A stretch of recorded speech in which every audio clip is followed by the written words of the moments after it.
Bonjour à tous, on se retrouve pour une nouvelle émission 100% quintet avec mercredi direction l'hippodrome de Cannes-sur-Mer.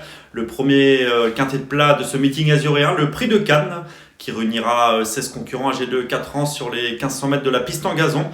Un gazon qui on a pu le découvrir lors de la première réunion de lundi et des collants en ce début de meeting qui va peut-être légèrement se raffermir, mais on peut certainement tendre vers un terrain très souple à collant pour le quintet de ce mercredi, un quintet donc réservé aux 4 ans. On va tout de suite découvrir le tableau des partants, un gros handicap relativement ouvert. Les possibilités sont nombreuses, des concurrents qui sont pour certains peu expérimentés dans le handicap et susceptibles d'afficher des progrès. Donc attention, on va tenter de vous aiguiller, mais ce quintet n'est pas simple à déchiffrer. Le haut du tableau, on retrouve notamment le rentrant l'As Identified, le 2 Betcho qui est très régulière, le 3 Dr Karl qui nous plaît beaucoup, nous y reviendrons un peu plus en détail tout à l'heure, le 4 Cartilla qui effectue un retour attendu sur le gazon, il ne faudra pas non plus négliger le 7 Danilova, une pensionnaire d'Henri-Alex Pantal, le 8 Oasiskov à laquelle on ne peut rien reprocher, le 9 Masterboy qui a montré des capacités dans le handicap durant l'automne. On va désormais passer à la seconde moitié de ce tableau avec le 11 de Christian Argent qui vient d'effectuer sa rentrée. On peut également penser au numéro 13 de Marrakech Moon dont la forme ne fait aucun doute. En bas de tableau, le 16 Oulong qui a désormais 2 parcours dans les jambes ne doit pas non plus être négligé. Le terrain est annoncé collant, donc je vous le répète, et le départ sera donné à 13h55 pour ce quintet de mercredi, le prix de Cannes.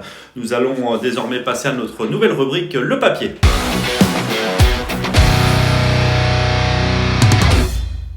Le papier avec tout de suite nos préférés. Je vous le répète, mais une candidature nous plaît beaucoup. Le numéro 3, Dr Karl, un pensionnaire de Fabrice Vermeulen. Il a certes mis du temps à ouvrir son palmarès, mais il reste sur 2 succès convaincants. C'était sur le sable, mais le changement de surface ne devrait pas le déranger. Nous avons une stat à son sujet. C'est sa régularité. Depuis ses débuts, il a couru à 10 reprises pour 2 victoires et 7 places dans les 5 premiers, soit 90% de réussite. On ne peut rien lui reprocher. Il sera confié au redoutable Christophe Soumillon. Nous pouvons d'ailleurs revoir en image sa dernière victoire. C'était sur l'hippodrome de Lyon-la-Soie. Ce jour-là, pour ses débuts de handicap, il bénéficiait de la décharge d'Enzo Krublem. Il l'a vraiment bien fait. Il avait patienté durant le parcours dans le deuxième tiers du peloton. Encore à quelques longueurs des premiers dans le tournant final, il était venu faire sûrement la différence après la mi-ligne droite. Les données changent car le monte de catégorie a été pénalisé. Il n'aura cette fois pas la décharge d'Enzo Krublem et la monte du redoutable Christophe Soumillon qui réalise un fructueux début de saison. Attention à ce Dr Karl qui est en pleine possession de ses moyens et qui peut frapper un grand coup d'emblée dans les gros handicaps. Le numéro 9, Masterboy, nous plaît bien également, ce pensionnaire d'Anastasia Vatel, la deauvillaise Anastasia Vatel qui va présenter son premier partant sur l'hippodrome de Cannes-sur-Mer. Ce concurrent avait été acquis à réclamer l'été dernier. Il a couru à 2 reprises sous sa responsabilité durant l'automne à Saint-Cloud, en terrain très souple et en terrain lourd. Il s'est très bien comporté à 2 reprises en se classant 2e. Anastasia Vatel n'effectue certainement pas le déplacement sans ambition. S'il voyage bien et qu'il peut bénéficier d'un bon parcours, lui aussi est un lauréat potentiel. Le numéro 7, Danilova, pensionnaire d'Henri-Alex Pantal, qui connaît chaque hiver une très belle réussite sur la Riviera. Cette concurrente fait preuve de régularité. Elle a prouvé sa forme dans un lot bien composé. C'était sur la PSF de Chantilly. Ce jour-là, elle devançait notamment Îlot Secret, qui a fait ses preuves à plusieurs reprises au niveau des grands handicaps l'été dernier. Danilova a hérité d'un petit numéro de corde, le 2, la monte de Maxime Guyon. Elle aussi est une toute première chance. Le numéro 4, Cartilla, issu des épreuves à réclamer, cet expansionnaire de Stéphane Vatel reste sur plusieurs tentatives très honorables. C'était sur le sable, mais le changement de surface ne devrait pas la déranger. Elle devra composer avec son numéro 16 à la corde, mais nous faisons confiance à son redoutable jockey Stéphane Pasquier pour lui donner le meilleur des parcours. Et elle aussi semble posséder une bonne chance. Le 8 Oasiskov est également une bonne possibilité dans ce grand handicap. En effet, elle aligne les bons classements. Elle est polyvalente. Elle possède des références aussi bien sur le sable que sur le gazon. Nous avons d'ailleurs une stat à son sujet, c'est sa réussite avec Marélie Néon. Marélie Néon qui réalise également un bon début de saison.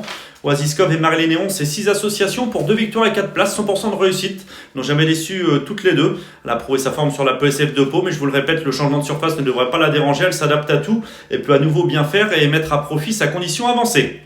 Nous allons désormais passer aux chances régulières de ce quintet. Le numéro 5, Camira, a le désavantage d'effectuer sa rentrée, mais elle aussi avait été acquise à réclamer et a prouvé sa compétitivité dans les handicaps en se classant 5e d'un quintet sur l'hippodrome de Longchamp. Sa fraîcheur peut également être un atout. Le Ginarare qui connaît une belle réussite également sur l'hippodrome de Cannes-sur-Mer chaque hiver. La monte de Coralie Paco, attention à elle dès son retour à la compétition. Le numéro 13, Marrakech Moon, qui après un début de carrière outre-Manche s'est bien comporté lors de ses 3 sorties sous son nouvel entraînement, celui de Jérôme Régnier. 2 victoires et une 2e place. Certes, les lots étaient inférieurs, mais en dernier lieu, sa victoire sur l'hippodrome de Borrely était convaincant. Il monte de catégorie, mais attention à lui en bas de tableau. Le numéro 2, Betcho, ne peut non plus être négligé.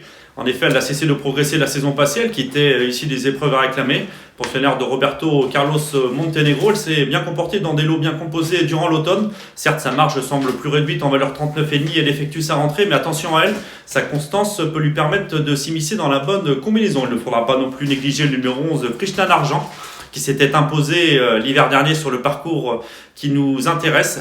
Elle a ensuite connu un break de 6 mois. Sa rentrée a été plutôt discrète sur la PSF de Chantilly, mais elle devrait logiquement être montée en condition sur cette reprise de contact. C'est une concurrente qui n'a pas été épargnée par les pépins de santé, comme l'a déclaré son entraîneur, M. Decouze, dans notre rubrique entraînement.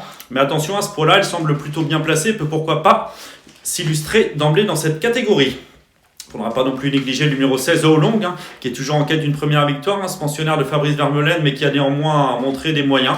Après un break de 9 mois, il a désormais 2 parcours dans les jambes. Il s'est bien comporté par 2 fois sur la PSF de Chantilly. Il se serait retrouvé en 2e épreuve, on lui aurait certainement vu une première chance. Maintenant, dans la première épreuve, dans le quintet, sa marche semble plus réduite, mais on ne peut pas le négliger en bout d'une combinaison élargie. Nous penserons également au numéro 12, Wind of Change, qui a déjà fait ses preuves dans cette catégorie, mais qui a besoin de nous rassurer. Attention, éventuellement pour une cote. Le numéro 15, Mad Whip, qui a été pénalisé suite à sa victoire durant l'automne, s'était en terrain lourd sur l'hippodrome de Borrely. Il monte de catégorie, effectue sa rentrée. Il faut voir s'il a la pointure pour s'illustrer à ce niveau. Désormais, nous passons aux outsiders. Cela semble peut-être un peu plus compliqué pour Mountain Blues, qui est plus connu sur le sable et qui doit faire ses preuves dans cette catégorie. Le numéro 1, Identified, qui a bien fait l'hiver dernier sur cette hippodrome de Cannes-sur-Mer, mais c'était sur la PSF. Il s'était imposé par 2 fois dans des lots bien composés. Maintenant, il effectue sa rentrée sous 63 kg et nous préférons le regarder courir. Le 14, Divan, qui est en forme et qui monte de catégorie. Il est peu expérimenté, il doit faire ses preuves dans cette catégorie. Et enfin, le numéro 10, Total Knockout, qui s'était placé de listed à l'âge de 2 ans. Mais lui aussi a connu des fortunes diverses la saison passée. Certes, son poids a été revu à la baisse, mais il ne semble posséder qu'une chance secondaire dans cette catégorie. Nous allons désormais passer à notre nouvelle rubrique, Notre choix.